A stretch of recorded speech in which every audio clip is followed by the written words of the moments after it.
The statement said, quote, "The UN experts expressed alarm at the heavy security-driven approach of Sri Lanka's drug response.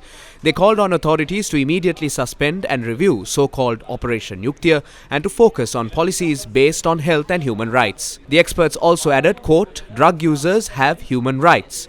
They deserve to live a life with dignity without facing further discrimination and stigmatization," unquote.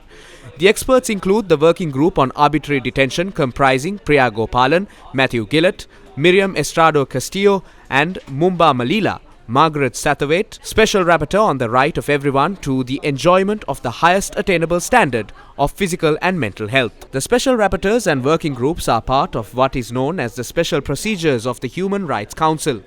They deplored reported cases of arbitrary arrests of thousands of drug offenders from marginalized socio-economic groups and the detention of hundreds in compulsory military-run rehabilitation centers. Torture and ill-treatment were also reported during the security operation known as Yukthiya.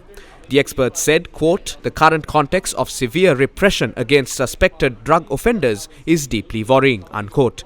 They stressed that rehabilitation must be conducted from a harm reduction perspective, respecting the autonomy and informed consent of drug users, including the right to refuse medication. The experts added, quote, "Compulsory rehabilitation centers should be closed immediately and replaced by voluntary, evidence-based, rights-based and community-based social services," adding that they stand ready to provide technical cooperation. They urged Sri Lankan authorities to investigate thoroughly and impartially any allegations of torture, ill-treatment and denial of due process and fair trial rights.